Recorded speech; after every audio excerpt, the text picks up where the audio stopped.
It was past midnight when a mechanic finally shut the garage lights and started his walk home. His hands were still stained with grease, his body exhausted. But on the stairwell of his crumbling apartment building, a frail voice stopped him cold. A woman, elderly, frail, barely able to lift herself, looked at him and whispered, "If you carry me up the stairs, I'll tell you a secret." What could possibly be so important that she would barter it with her last strength? That night, the mechanic's life would change forever. The last wrench clattered onto the workbench, echoing in the quiet garage. Oil stains streaked the concrete floor like shadows of the day's labor. The mechanic, his name was Daniel, wiped his hands on a rag already too dirty to make a difference. The fluorescent lights above buzzed with a dull hum, casting everything in a pale, lifeless glow. It was nearly midnight. Everyone else had gone home hours ago, but Daniel stayed behind. He always did. Fixing cars wasn't just a job. It was survival. The extra hours meant a little more money, and that meant keeping the rent paid and the fridge stocked, even if just barely. When he finally locked the garage doors, the streets outside felt strangely hollow. A light fog had rolled in, swallowing the glow of the street lamps. His boots scraped the pavement with every step as he walked home, each sound swallowed quickly by the silence. Daniel wasn't a man of many words. He carried the weight of his world inside, letting it grind him down piece by piece. No family nearby, no one waiting for him at home. Just an empty apartment with peeling paint, the kind of place where the walls heard more sighs than laughter. But tonight, something was different. When he reached his building, the cracked steps leading up to the front door seemed steeper than usual, as though the building itself was reluctant to let him inside. He pushed through the heavy door, its hinges whining in protest, and entered the dim stairwell. The bulbs overhead flickered weakly, struggling to fight off the dark corners that swallowed everything whole. That's when he heard it. "Excuse me." The voice was faint, almost fragile, like glass about to shatter. Daniel stopped mid-step, his body tensing. He turned his head slowly, eyes adjusting to the gloom. On the landing between the first and second floors sat an elderly woman. She was small, so small it looked like the stairwell itself was swallowing her whole. Her skin was pale, paper-thin, her eyes tired but sharp, as if they'd been waiting for him all along. "Sir," she whispered again, "if you carry me up the stairs." Her voice cracked, and then she leaned forward slightly, as though revealing a secret only he was allowed to hear. "I'll tell you something." "A secret?" Daniel blinked, unsure if he'd heard her correctly. Carry her? A secret? His mind tried to make sense of it, but nothing fit. He glanced at the stairs.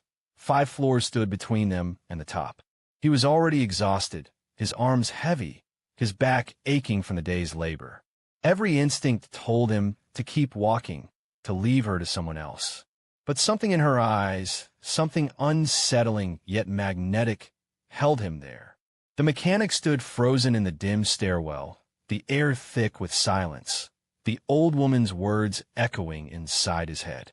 A choice hung before him, and he had no idea that whatever decision he made, this night would change his life forever. For a long moment, Daniel just stood there on the stairwell, his hand resting on the rail. The old woman hadn't moved, hadn't even blinked, it seemed. She simply waited. Her frail figure was wrapped in a shawl that looked older than the building itself. It hung loosely over her shoulders, and her hands trembled ever so slightly as she clutched the fabric close to her chest. Her breathing was shallow, each inhale sounding like it cost her more strength than she could afford. Daniel cleared his throat. "Ma'am, do you live here?" His voice was rough, sanded down by years of late nights and too many cigarettes. She nodded slowly. "5th floor," she whispered. Then, after a pause, she repeated her strange bargain. "Carry me, and I'll tell you a secret." The words hung in the air like smoke, impossible to ignore. Daniel shifted his weight, his boots creaking on the wooden step. Every part of him resisted. He was tired. His arms ached. His back screamed for rest. The idea of hauling someone up 5 flights of stairs felt almost unbearable. And yet, there was something in the way she said it. Not desperation, not pleading. Something else. almost as if she knew he'd listen, as if she knew he couldn't just walk away. He rubbed the back of his neck, trying to shake the unease crawling up his spine. Look, it's late. Maybe I can get the landlord, or no. Her voice cut sharper now, though still frail. You. Only you. Her eyes locked onto his, steady and unblinking. They weren't the cloudy eyes of someone fading into forgetfulness. No, these eyes were awake, alive, almost too aware. Daniel swallowed hard. This didn't make sense. None of it. And yet, for reasons he couldn't explain, the thought of leaving her there filled him with a guilt that pressed heavier on his chest than any weight he might carry. His mind flickered to memories he usually buried, nights when he had no one to lean on, no one to help lift his burdens. The nights where he wished someone, anyone, would notice how heavy everything felt. With a long exhale, he muttered under his breath, "Fine." He stepped closer, crouching slightly. The smell of mothballs and lavender drifted from her shawl. When he slid his arms beneath her, he was startled at how light she was. Fragile, like carrying a bundle of dry twigs. And yet, despite her smallness, the act of lifting her pressed down on him like a weight beyond the physical. Her thin arms curled loosely around his neck. For the first time, she smiled faintly, a fleeting curve of her lips. "Good," she whispered. "The climb begins." Daniel straightened with her in his arms, the old wood of the stairwell groaning under their combined weight. Ahead of him stretched the long climb upward, shadows pooling on each landing like watchful eyes. And with every step, one thought gnawed at him. What kind of secret could possibly be worth this? The first few steps upward were manageable. Daniel's muscles, though sore, carried her with the steady rhythm of a man used to physical strain. But it wasn't the weight that made his chest tighten, it was the silence. The stairwell seemed different now. Every creak of the steps, every flicker of the dim bulbs overhead, felt amplified, as though the building itself was paying attention. Shadows clung to the corners like they didn't want to let go. The old woman rested her head lightly against his shoulder. Her breath tickled the side of his neck, shallow, uneven, but steady enough to remind him she was very much alive. For a while, neither of them spoke. Daniel focused on climb, one slow step after another. But soon the silence grew unbearable. So he muttered, his voice low, "What's this secret of yours? Some family story? Lottery numbers?" He tried to make light of it, though his tone carried no real humor. Her lips curved again into that faint smile. "Not yet," she whispered. "Patience. We must reach the top first." Daniel gritted his teeth. Something about the way she said it made his skin prickle. Like the words themselves were heavy, like a door barely cracked open, showing only darkness behind it. They reached the second floor landing, and Daniel paused, shifting her weight slightly. His arms already burned, but he forced himself to push forward. The old woman stirred in his arms, her thin fingers brushing against his collar. "You remind me of someone," she said softly. Daniel frowned. "Yeah? Who?" Her eyes, those sharp, unblinking eyes, met his again.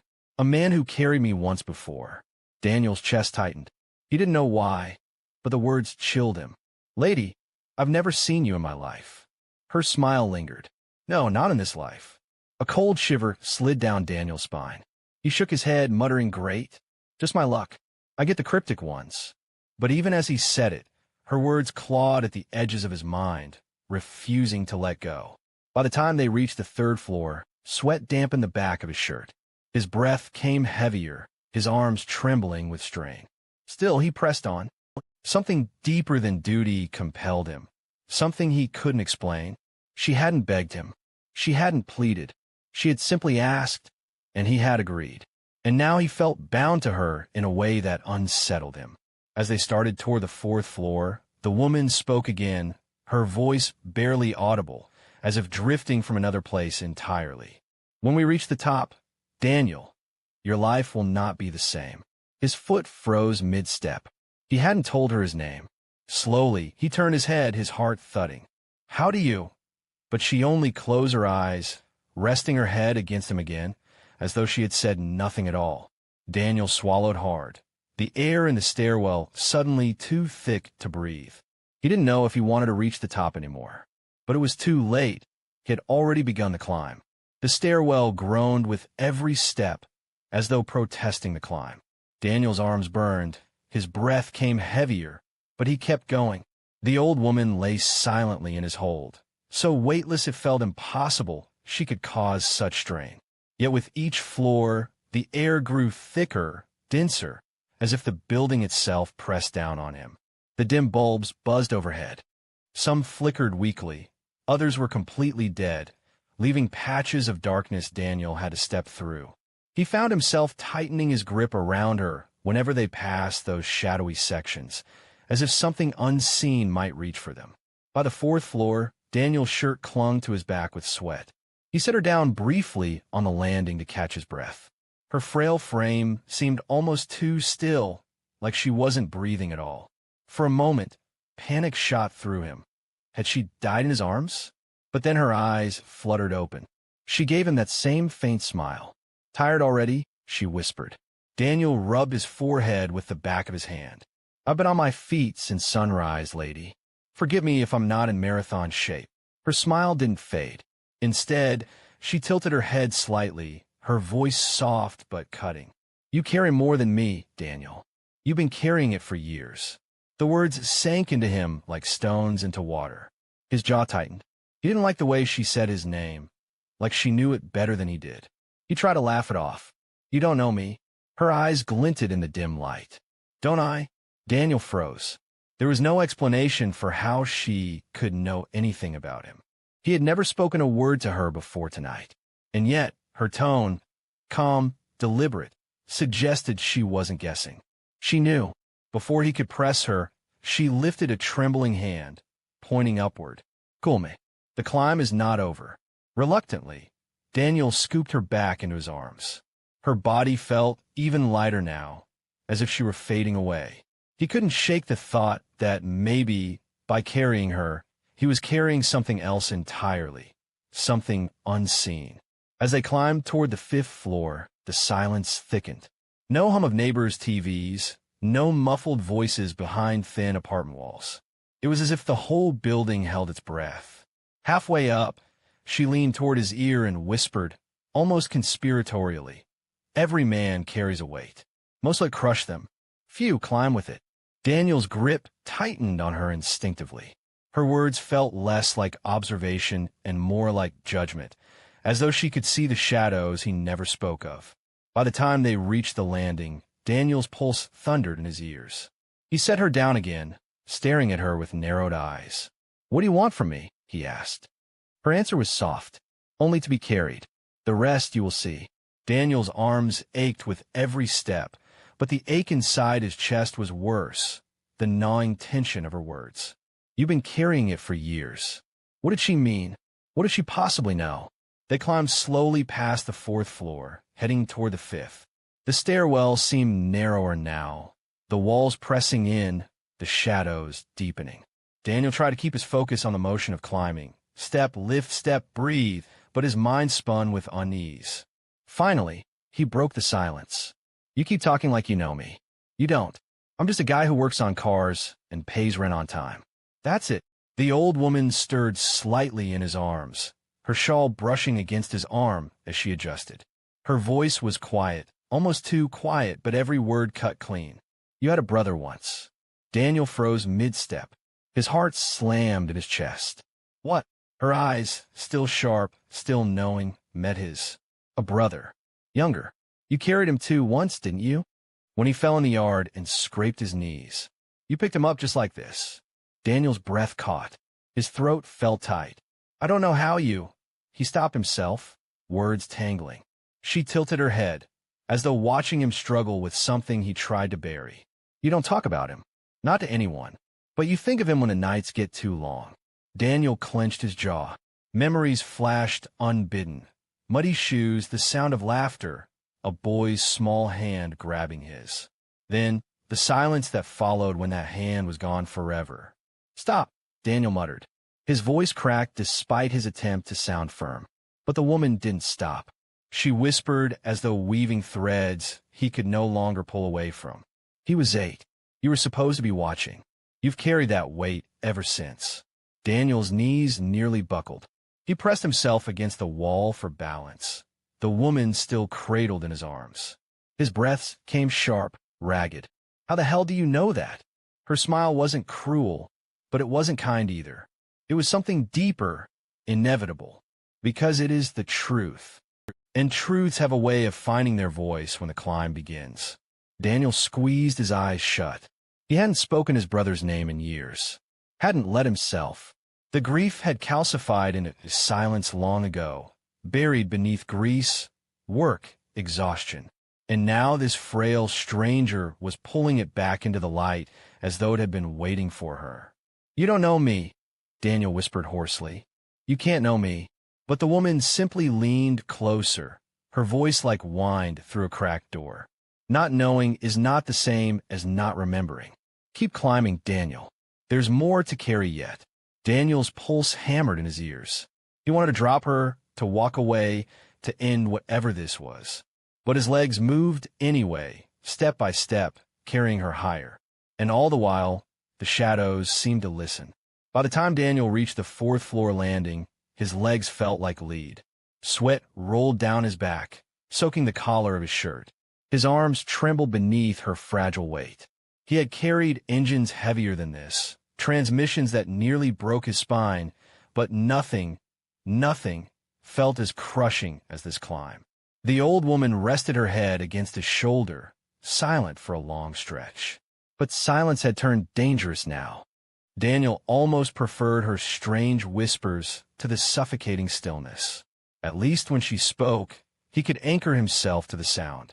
Now, with nothing but the creak of steps beneath him, his thoughts spiraled. He heard echoes, phantom sounds, a child laughing in the distance, a cough behind him where no one stood. Once, he swore he felt a small hand brush against his arm, though both of his were full. He shook his head violently. "I'm losing it," he muttered. The woman stirred at last. Her breath was cool against his neck. "You're not losing it. You're remembering." Daniel clenched his teeth. "Enough games. If you've got something to tell me now." But she only smiled faintly, her words maddening in their calm. "Not yet. Not until we reach the top. You must earn the secret." His steps faltered. "Earn it? I didn't ask for any of this." Her eyes opened wide now, sharp and almost luminous in the stairwell's dim light. "Yes, you did. The night you stopped praying. The night you swore you didn't care who was listening. You asked for a sign. And here I am." Daniel froze mid-step, his chest heaving. His mind reeled back to a night years ago, alone in his apartment, drunk and angry, staring at the ceiling until his throat gave out from yelling at no one. At God, at the universe, at anyone who might care. He had cursed and begged in the same breath. But that was years ago. Forgotten. Buried. Or so he thought. He tightened his grip around her frail body and pushed forward, his heartbeat thundering. "You're not real," he whispered. "You're some hallucination. I've been working too many nights, not sleeping enough. That's all this is." Yet the wood beneath his boots creaked. The chill of her shawl brushed against his arm. Her weight, light but undeniable, pressed into him with every step. She was real, too real. As they neared the top, the stairwell seemed to stretch endlessly. The 5th-floor door looked impossibly far, as though each step carried them not upward, but deeper into something unseen. The air grew heavier, thicker, until Daniel felt like he was wading through water. The old woman leaned closer, her lips near his ear. "One more flight," she whispered. "And then everything changes." Daniel swallowed hard, his throat dry. He didn't know if he wanted to hear her secret anymore. But he was already too far. With a groan of effort, he pushed onto the final landing, every muscle screaming. Yet some part of him knew the real weight wasn't in his arms at all. It was in what awaited him at the top. The stairwell narrowed into its final stretch, just one last flight of steps leading to the 5th-floor door. But for Daniel, it may as well have been a mountain. His legs shook violently. His arms felt numb, as though they no longer belonged to him. Every muscle screamed for release. His lungs burned, each breath dragging in like sandpaper. He leaned heavily against the wall, the old woman still cradled in his arms. I can't. His words came broken, rasping. Not another step. The woman stirred, her sharp eyes opening once more. She didn't look worried. She didn't even look sympathetic. She looked expectant, as though this moment, this breaking point, was exactly where she wanted him to be. Yes, you can, she whispered, because this is the burden you've carried all your life. It is not your arms that are tired, Daniel. It is your soul. Daniel gritted his teeth, squeezing his eyes shut. The words cut too close. He remembered all the nights spent staring at the ceiling, replaying the same mistakes. The jobs he took to escape himself. The silence he drowned in after his brother's death. You don't know me, he spat, though the fight in his voice wavered. Her hand, thin, trembling, rose to his cheek. For the first time, her touch was steady. I know you better than you allow yourself to. Daniel's chest heaved. His knees buckled, nearly sending them both tumbling back down the stairs. But he caught himself, pressed against the wall, his jaw trembling with rage and exhaustion. Why me? Why are you doing this? Her lips curved into that faint smile once again. Because you asked to be seen, and you were seen. Now you must carry what you've hidden from. Daniel's breath broke into a ragged laugh, half hysterical. You think I haven't been carrying it? You think I don't feel it every single day? His voice echoed violently in the stairwell, bouncing off the peeling walls. It's already crushed me. What more do you want? The woman's eyes softened, not with pity, but with something older, deeper. I want you to see that you can climb with it, that you can rise, even when it tries to bury you. Her words hollowed him out. For a long moment, he just stood there, shaking, unsure whether to cry, collapse, or curse her into silence. Then, with a guttural sound somewhere between pain and defiance, Daniel forced his legs upward. One step, then another. The old would groan beneath him, but he pressed on, every ounce of strength wrung from the core of his being. The top of the stairwell glowed faintly, as if a thin light seeped through the crack beneath the fifth-floor door. Each step toward it felt heavier, harder, yet also inevitable. Finally, gasping, drenched in sweat, Daniel reached the last step.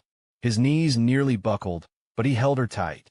The old woman's voice drifted soft against his ear. Good. Now you're ready. Daniel collapsed against the final landing, his knees hitting the dusty wood with a dull thud.